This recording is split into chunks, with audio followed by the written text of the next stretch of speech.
Welcome to Wall Street Confidential, which you can get first and commercial free only on Real Money TV. I'm Alex Steele, joined of course by Jim Cramer. Hi Jim. Thanks. Tough market today, of course. Oh yeah. Especially Citigroup. What should have happened with Citigroup? Well, first I just want to say the good news was that the preferreds, the most recent preferreds, were the ones that really got crammed down. I know in the papers today it talked about how the sheet got special treatment, but in reality, all those preferreds really got obliterated. Right. But there were a lot of other preferreds that were backed up, the TRUP preferred, so to speak. They were backed up by bonds, and those got saved.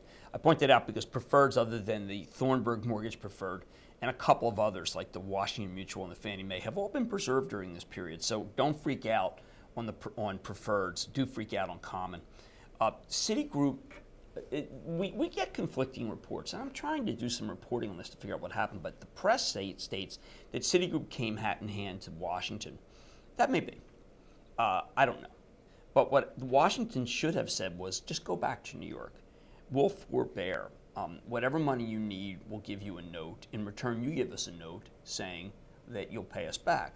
Our note will be full faith and credit to the government. Your note will be that you'll be business people, and when things get better over time, you'll pay us back, and they'll have equal interest rates. It won't be punitive. That way, what would happen is we'd stop the destruction, the rollover destruction that now will go to Bank of America, and then will go to Wells Fargo and U.S. Bancorp. And this was very important to break this linkage.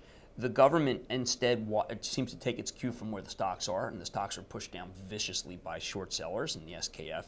The government also seems to take its cue from the notion of what I regard as being punitive action. The bankers got in trouble, and we're not going to bail out the bankers. Where I find this to be, that moralizing should have no place in the system, but one of the things I think that you can recognize is that at any given time, all banks are insolvent. If we all went and got our money out of Chase, where my money is, so obviously be in bad shape. But I feel strongly that the way to solve this problem was to forbear. There's been a series of great articles in Real Money, first by Eric Oberg, O-B-E-R-G. I urge people to read them about the power of the short sellers and what they've done to the banks, and then I've done some pieces about what they should be doing.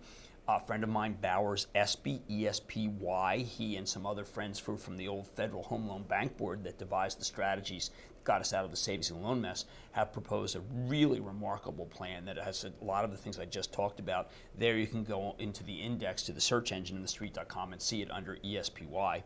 And all these things would have made it so that we could break the linkage between the stock market and the companies and somehow slow down the process.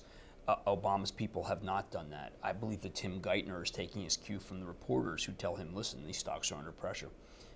And that's tragic.